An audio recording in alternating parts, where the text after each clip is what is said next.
The vast doors of the Galactic Council chamber hissed open, revealing a spectacle that would have instilled fear in most beings across the galaxy. 12 distinct species occupied positions around the colossal circular table, each one heavily armed. The air crackled with palpable tension as energy weapons emitted a soft hum and traditional blades glinted under the artificial illumination. The Zephyrons, as was their custom, were the first to arrive. Their reptilian forms were cloaked in ceremonial armor, which also offered practical protection. Warcast leader Sistak, with a plasma sword at his side, was flanked by two bodyguards, his yellow eyes ceaselessly scanning the room for any perceived threats. Such was their nature.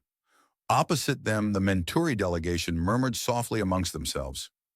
These insectoid beings traversed in septets, each wielding bioweapons that extended directly from their bodies. Their multifaceted eyes mirrored the light in kaleidoscopic patterns as they meticulously observed every movement within the chamber.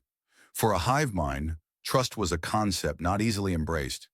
The crystalline Vorak had strategically placed themselves near the energy conduits powering the station. Their bodies emitted a faint blue luminescence, and miniature lightning bolts danced between their digits. They possessed the capability to transform any electronic device into a weapon if required. Their delegate, a being identified as Resonance of Victory, stood rather than sat, energy crackling around him like an impending storm. One after another, the remaining species entered. The Gromax arrived clad in their powered armor suits, each akin to the size of a small edifice. The ethereal confederacy floated within containment fields, their gaseous forms transitioning between visible and invisible states. The bone collectors bore their customary weapons, forged from the remains of their adversaries. Every group brought sufficient firepower to entirely raze a city. Then, the human delegation appeared. Commander Jake Peterson strode through the doors in a plain blue uniform, devoid of armor, weapons, or bodyguards. He carried only a basic data pad and a cup of coffee. Following him were Admiral Lisa Ka and three other humans, all equally unarmed. They appeared almost comically serene in contrast to the walking armories already seated at the table. The response was immediate. Sistak's head tilted sideways, a gesture of bewilderment among his kind. The Menturi's buzzing intensified as they rapidly communicated amongst themselves. The Vorik's energy discharges escalated, generating tiny sparks in the atmosphere. "Where are your weapons, human?" Sistak inquired, his voice carrying the characteristic hiss of his species. "Do you perceive this as some tranquil gathering? We confront the Void Hunters. They have already devoured 3 star systems." Jake Peterson smiled and settled into his chair at the table. "We are fully aware of what we face, Warcast leader. That is precisely why we arrived unarmed." This response seemed to further baffle the extraterrestrials. The Gromax delegate's mechanical voice boomed from his armor. "Confusion registers. Humans appear to exhibit cognitive malfunction. Threat assessment indicates maximum danger. Logical response is maximum armament." Admiral Lisa Kane slowly rose, ensuring her movements remained calm and unaggressive. "I comprehend your bewilderment. Allow me to elucidate our philosophy. We have meticulously examined every significant battle council convened throughout galactic history. We have scrutinized the data." She activated a holographic display at the center of the table. Numbers and charts materialized, presenting statistics from hundreds of prior conflicts. Over the past 1,000 years, 342 major battle councils were established to confront galaxy-wide threats. Of those councils where every delegate was armed, only 79 successfully maintained unity throughout the conflict. That constitutes a 23% success rate. The figures lingered in the air like an indictment. The alien delegates scrutinized the data, then each other. Many hands moved closer to weapons. "Your point being?"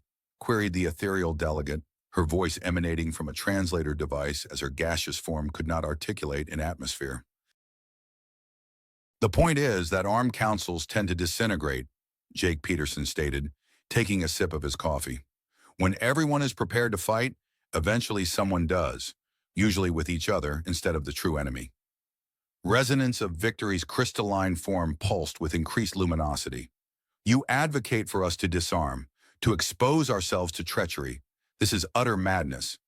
"No," Lisa Kane rejoined. We are proposing that we humans serve as neutral mediators. We pose no threat to anyone here, so you have no need to threaten us. We can move freely between your groups, convey messages, and facilitate coordination without anyone harboring concerns about our ulterior motives. The Bone Collector delegate chuckled, a sound akin to shattering rocks. Humans believe they are extraordinary. They believe they are above the necessity of weapons. You are a prey species. Yes, weak and soft. Jake Peterson nodded calmly. You are absolutely correct. We are soft. We lack natural armor like the Zephyrans.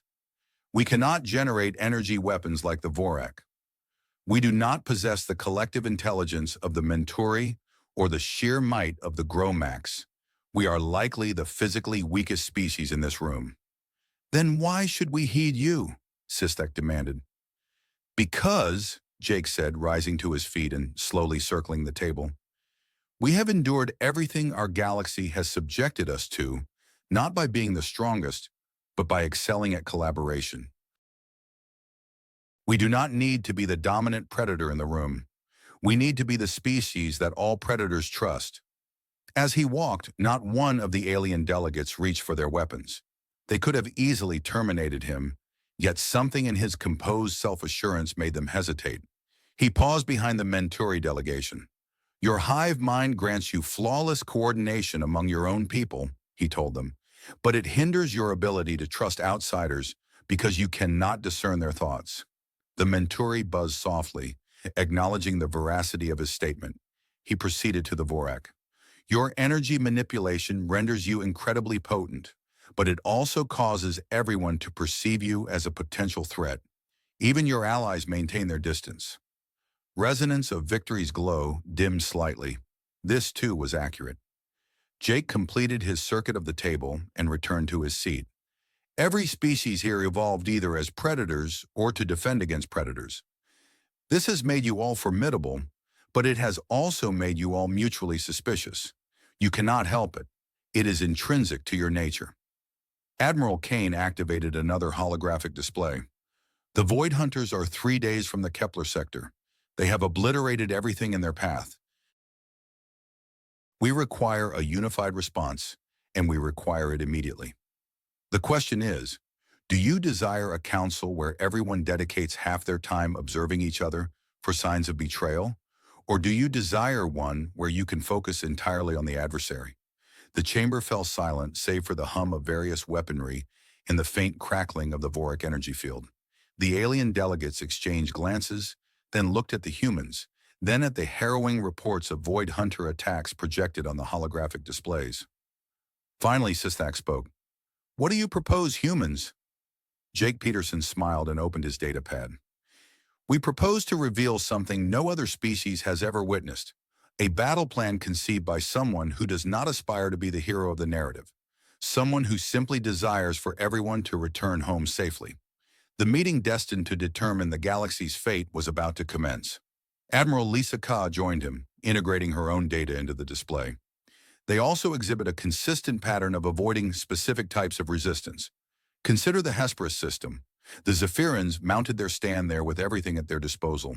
The Void Hunters completely bypassed it, striking 3 undefended systems instead. Captain Ben Murphy and other human officers stepped forward. They are not seeking glorious confrontations. They desire effortless victories and consistent advancement. Each instance of a coordinated defense involving multiple species collaborating, the Void Hunters retreat and seek out an easier target. The alien delegates shifted uncomfortably. This represented a paradigm shift in their understanding of warfare. In their minds, the adversary should seek to engage the strongest opponents to validate their superiority. What are you implying? Inquired the ethereal delegate, her gaseous form swirling with agitation. Jake activated a new display illustrating evacuation routes and civilian transport patterns. We are suggesting that this is not fundamentally a military challenge. It is a logistics problem. The Void Hunters succeed because they instigate chaos and panic. Populations flee indiscriminately, congesting space lanes and rendering coordinated defense impossible. The display demonstrated how previous evacuations had failed. Vessels had collided, attempting to egress through the same jump points. Military ships had been impeded by civilian traffic. Supply convoys had become mired behind refugee fleets. "Your solution is to flee more effectively," Sistak demanded, his tail lashing with irritation. "Our solution is to render fleeing unnecessary," Ben Murphy countered. "Observe this pattern. The Void Hunters attack in waves. First, they deploy scouts to identify targets and incite panic. Then they dispatch raiders to disrupt communications and supply lines. Finally, they bring in their main force to eradicate whatever remains." Lisa Kane highlighted the timeline. "There is consistently a 6-day interval between the initial scout contact and the primary assault. 6 days where everyone is panicking and making poor decisions instead of preparing appropriately. We propose utilizing those 6 days differently," Jake continued. "Instead of each species defending its own territory, we establish mobile defense groups, mixed fleets comprising vessels from multiple species, each covering a distinct aspect of the battle." The display depicted a new formation. Zephyrin ships provided formidable firepower, but they were safeguarded by Vorak energy shields and supported by Menturi swarm fighters. Gromax vessels functioned as mobile fortresses where damaged ships could seek refuge and rearm. Ben explained that the Bone Collectors would handle close-quarters boarding actions. The Ethereal Confederacy, he added, could offer uninterceptable reconnaissance and communication. Each species contributes its unique strengths, but within a unified framework, a notion that clearly left the alien delegates skeptical. The Menturi swiftly buzzed among themselves. Joint fleet operations, they reasoned, exponentially complicate coordination. The hive mind, they noted, cannot effectively control non-Mari vessels. "Precisely why you need us," Jake stated softly. "We humans excel at coordinating diverse groups. Our planet's history is filled with examples of this. We had hundreds of distinct cultures, languages, and philosophies, yet we learned to collaborate." He moved towards the Mantari delegation. "You don't need to command the other ships. You simply need to trust them to do their jobs, and they, in turn, must trust you to do yours." Turning to the Vorak, he continued, "Your energy shields can safeguard Zephyrian ships as they charge their single weapons. In return, their plasma cannons can provide cover for you to recharge your barriers. It's not about who's stronger, but about precise timing."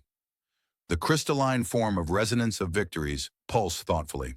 "Tactical cooperation is feasible, but trust requirements are substantial."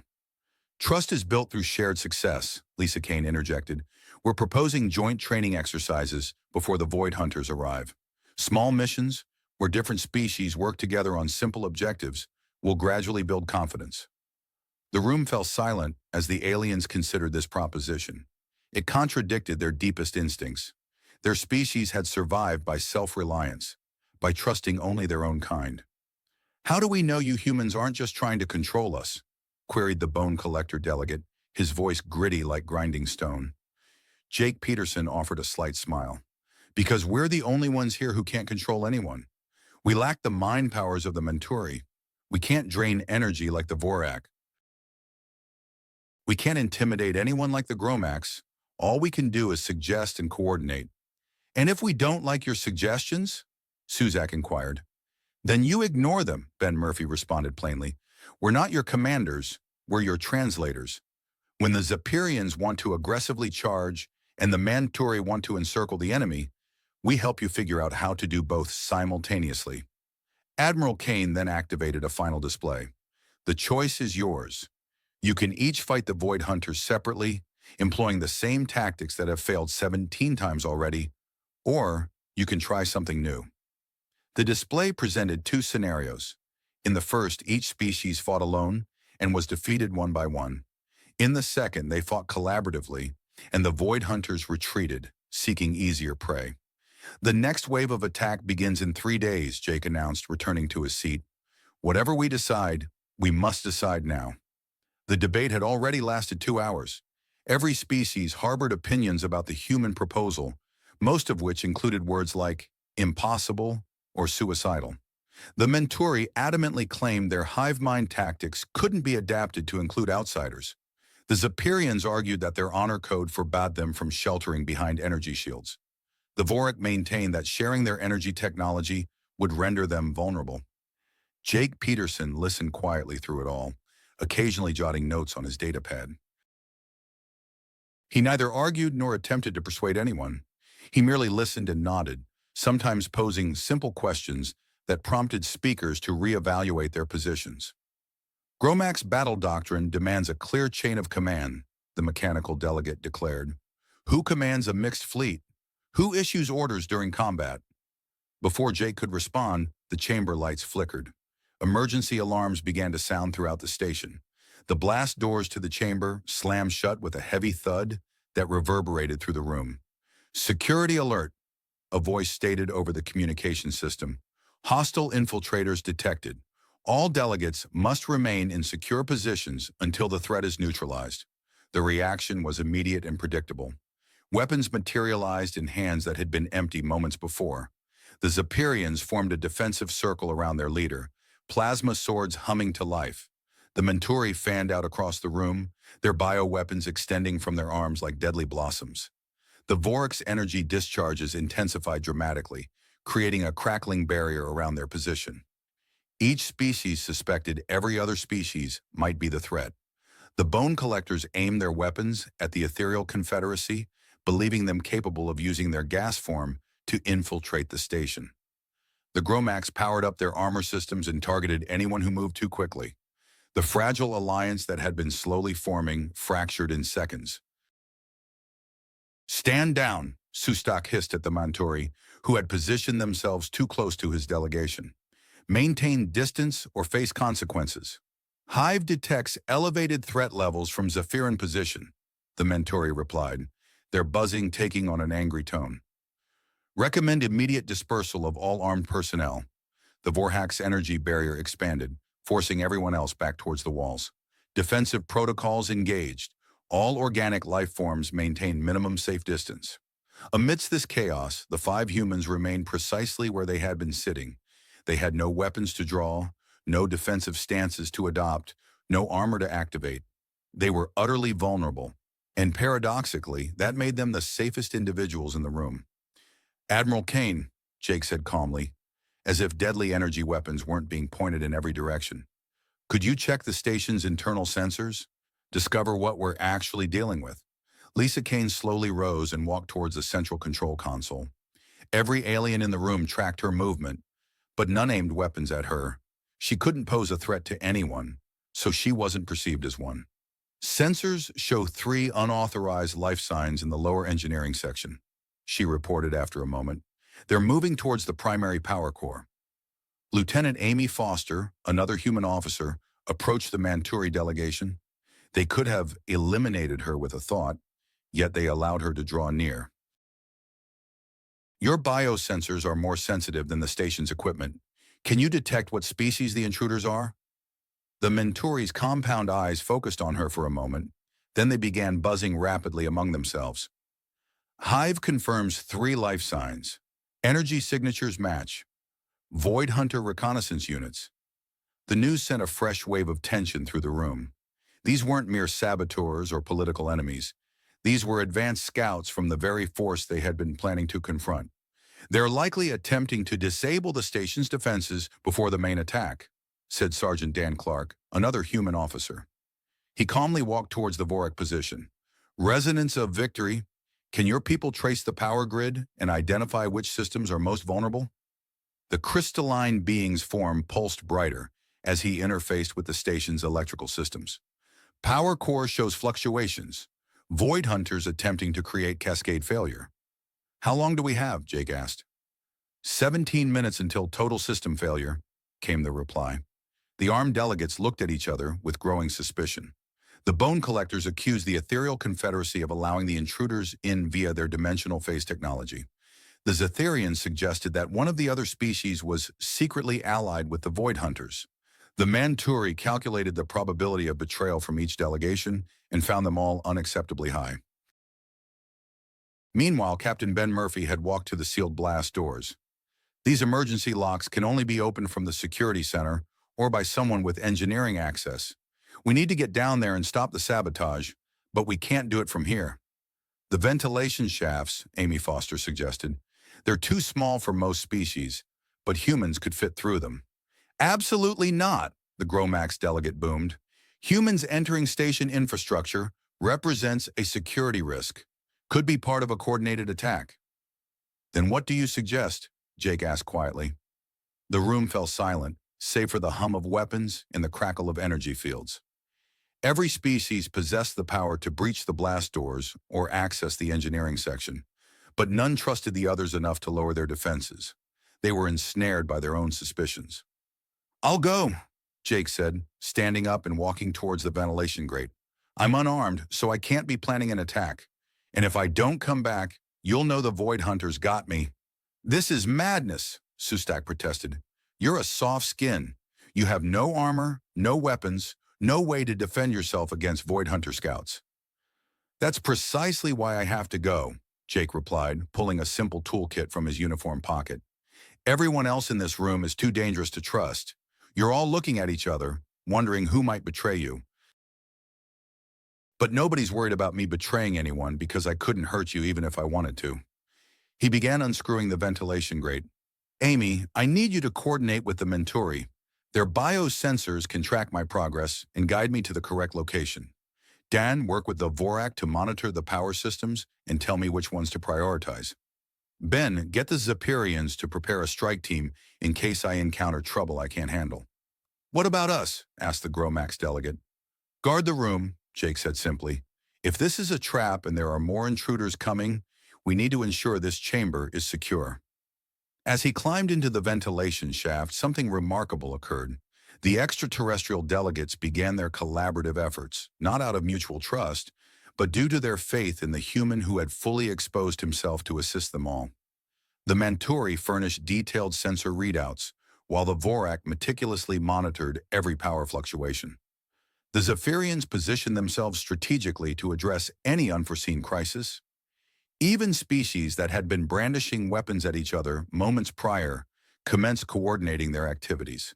Jake's voice resonated through the communication system as he navigated the narrow conduits. I can see the engineering section. 3 figures are working on the power core. They haven't noticed me yet. Hive recommends a stealth approach. The Menturi emitted a low buzz. Void Hunter scouts possess enhanced sensory capabilities. 4th-act sensors indicate the primary power coupling is 73% damaged. Resonance of victory reported. Priority target for repair. Jake's reply was composed and steady. Understood. I see the coupling they're working on. Give me 30 seconds to get into position, then create a distraction. What kind of distraction? Sysak inquired. You'll think of something, Jake responded. You're all very good at being threatening. The chamber erupted in synchronized action. Every species contributed their unique strengths to aid the unarmed human who had voluntarily risked his life for their collective well-being. And for the first time since the Council's inception, they were not scrutinizing each other for signs of treachery. They were all focused on the same target. Jake Peterson's voice crackled through the communication system from the engineering bay. Power coupling is back online. The Void Hunter scouts are retreating through the maintenance tunnels. I can't follow them in here, but they're heading toward the docking bay. Zephyrian strike team responding, Sysak announced, his inherent suspicion temporarily forgotten. We will intercept at docking bay 7. Negative, Jake's voice returned. Let them go. Protests erupted throughout the chamber. A Gromax delegate's mechanical voice boomed. Target acquisition optimal. Why permit enemy escape? Because we want them to report back to their commanders, Jake explained as he ascended back through the ventilation shaft. We want the Void Hunters to believe their sabotage was successful. Let them think the station's defenses are compromised and the Council is in disarray. As Jake emerged from the shaft, covered in grime but unharmed, a fundamental shift had occurred in the room. Weapons were still drawn, but they were no longer aimed at one another. The alien delegates regarded the humans with an expression that had been previously absent. Respect. Tactical deception, the Menturi buzzed approvingly. Hive calculates 73% probability of enemy overconfidence, leading to strategic errors. General Carol Wright, who had been overseeing the situation from the Human Command Center, materialized as a hologram in the chamber. The sabotage attempt confirms our intelligence, regarding Void Hunter tactics. They consistently attempt to divide their adversaries before attacking. The question is, are we going to allow them to succeed? Resonance of Victory's crystal form dimmed as he processed this information. Query Human Peterson risk termination to preserve alliance. Standard tactical doctrine suggests individual preservation over group objectives. Explanation required. Jake brushed off his uniform and resumed his seat at the table. That's the distinction between human military thinking and everyone else's. We don't perceive individual survival and group survival as separate entities. If the group fails, the individual fails too. Admiral Lisa Caney reactivated the central display, but this time it showcased different statistics. Carol is right about the need to address the actual issue here. We've been skirting around it for hours, but someone needs to state it directly. The display presented the combat records of every species present in the room. Victory rates, casualty statistics, and successful alliance durations. The numbers painted a clear picture. Every species excelled in individual combat, but was inept at sustaining long-term cooperation. The Zapirian Empire has won 847 separate military campaigns in the last century, Lisa continued. An impressive record, but you've also experienced 23 civil wars and 156 honorable duels between allied clans during joint operations. Susik's tail twitched with annoyance, but he did not dispute the accusation. The Manturi Collective boasts perfect coordination within the hive, she went on, but you've never successfully maintained an alliance with non-hive species for longer than 6 months. Trust necessitates individual decision-making, and that's not how hive minds operate. The buzzing from the Manturi delegation subsided, acknowledging the truth. The Vorek possess the most advanced defensive technology in the galaxy, but your energy barriers render physical cooperation impossible. You literally cannot allow anyone to get close enough to work with you effectively. One by one, Lisa analyzed each species, highlighting the evolutionary advantages that had made them formidable warriors but terrible allies. The Gromax were too literal-minded to grasp deception and misdirection. The Bone Collectors prioritized personal glory over group victory. The Ethereal Confederacy's phase shifting made real-time coordination with them unfeasible. So why should we listen to humans? The Bone Collector delegate demanded. You admit you're weaker than all of us. What makes you better at warfare? Dr. Frank Miller, the human xenopsychologist, stepped forward. We are not better at warfare.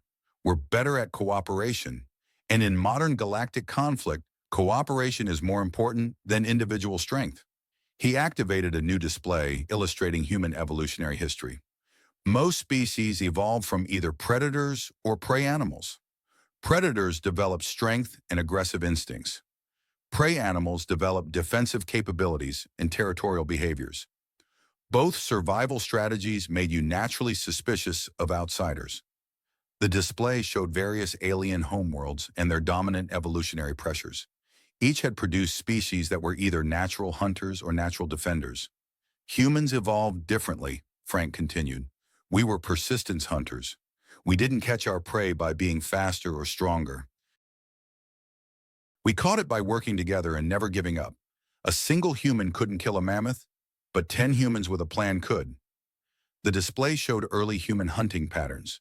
Groups of primitive humans tracking large animals across vast distances, taking turns to wear down prey that was individually much more powerful than any of them.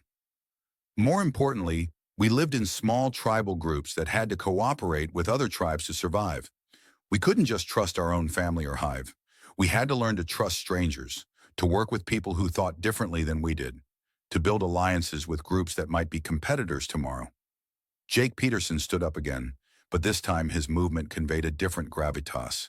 The aliens observed him with attention rather than suspicion. Every human military leader learns a basic principle from our earliest wars, he stated.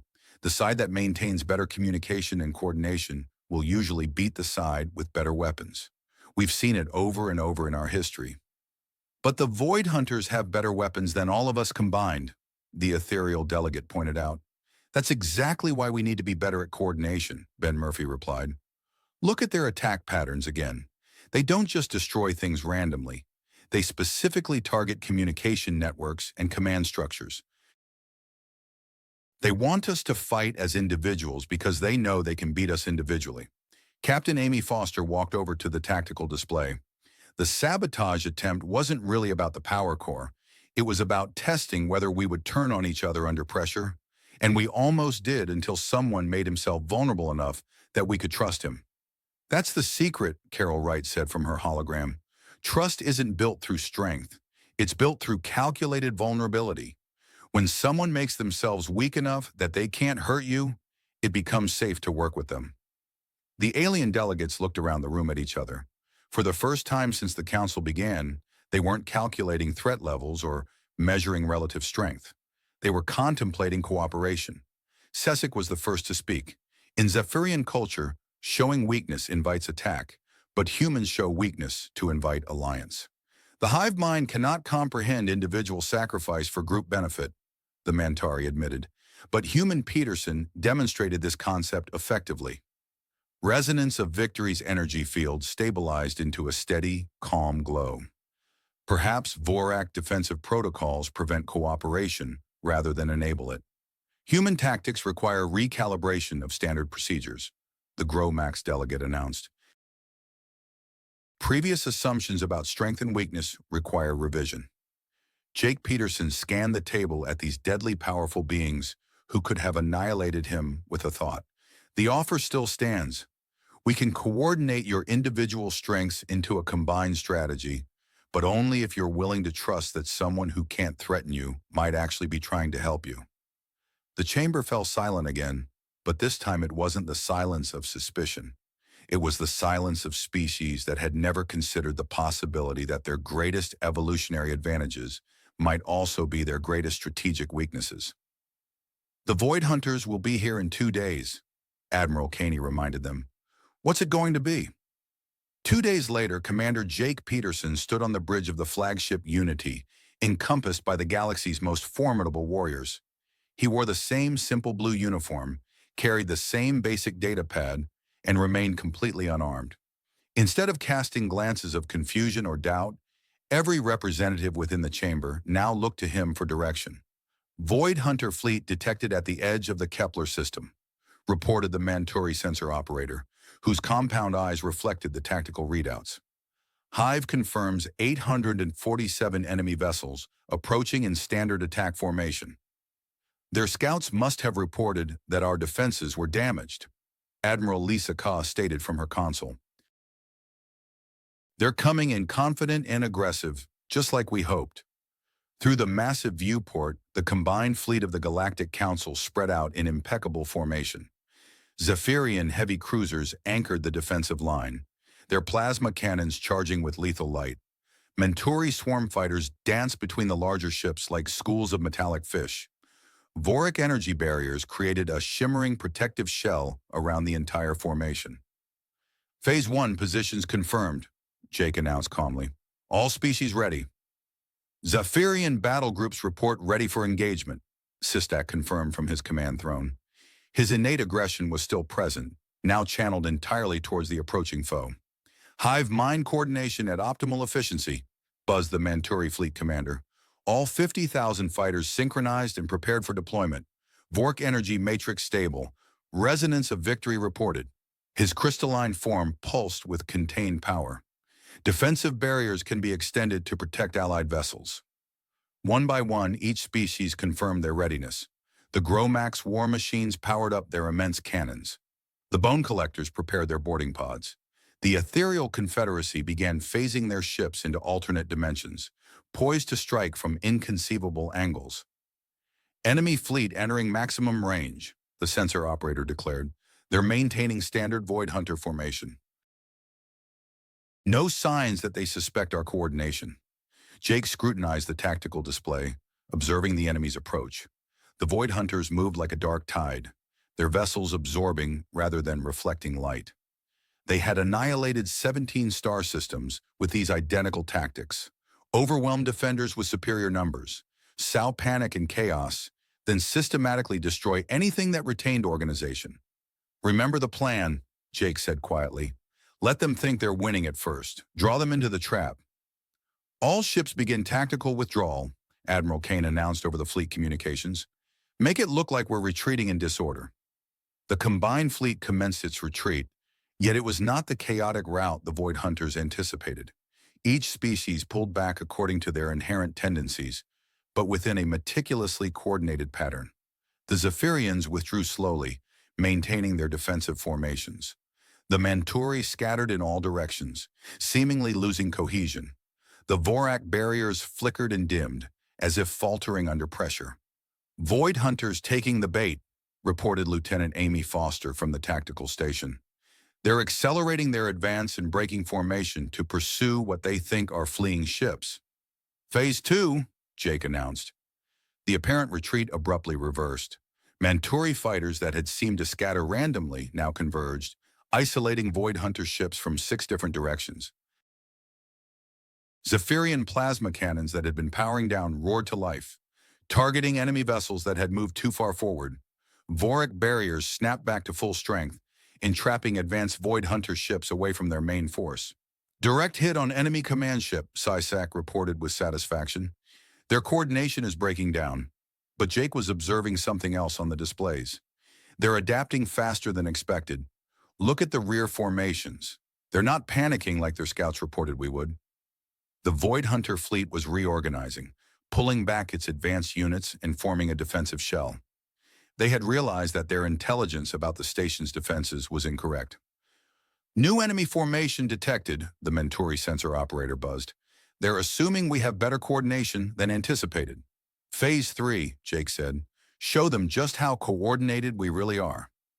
What transpired next was unprecedented in galactic warfare. Instead of each species fighting according to its own tactics, they began switching roles in perfect synchronization.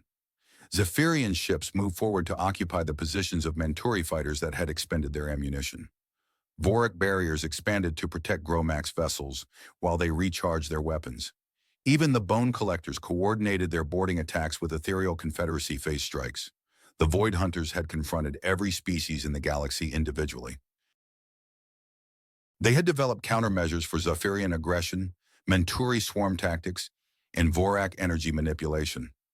But they had never faced a fleet where Zephyrian ships could suddenly vanish into alternate dimensions, or where Manturi fighters could hide behind impenetrable energy barriers, or where Gromax cannons could fire through Vorak phase shields.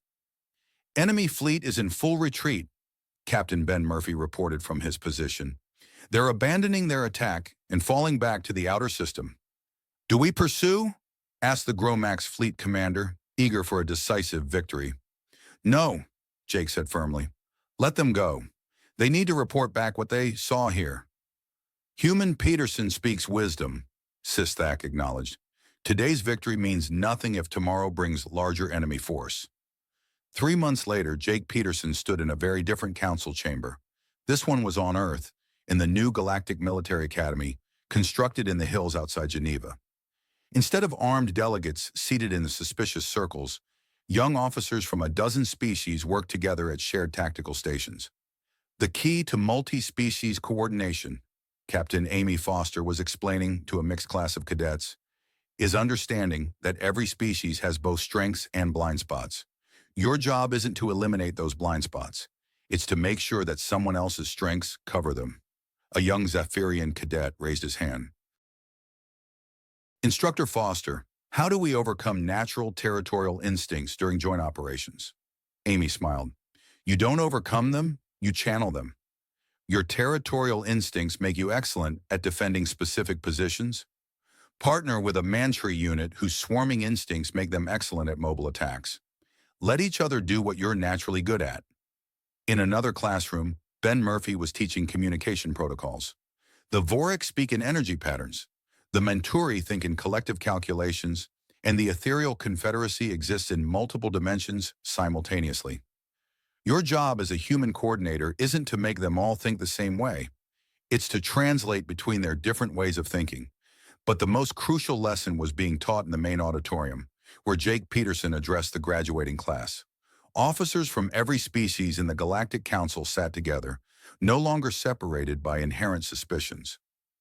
You've all learned the technical skills of coordination and cooperation, he told them, But the most important lesson isn't technical. It's personal. He gestured to the mixed audience. Every being in this room evolved to be suspicious of outsiders. It kept your species alive for millions of years. But now you face threats that are bigger than any one species can handle alone. The secret isn't to stop being what you are. A Zephyrian should never stop being aggressive. A Mantari should never abandon the hive mind. A Vork should never give up their energy manipulation. He paused, looking out at the eager faces of young officers who would soon face battles across the galaxy. The secret is to make your natural strength into someone else's protection and let their natural strength become your protection. Trust isn't about becoming weak. Trust is about making each other stronger. The auditorium fell silent as the cadets absorbed this lesson. Then a young Gromax officer raised her mechanical hand.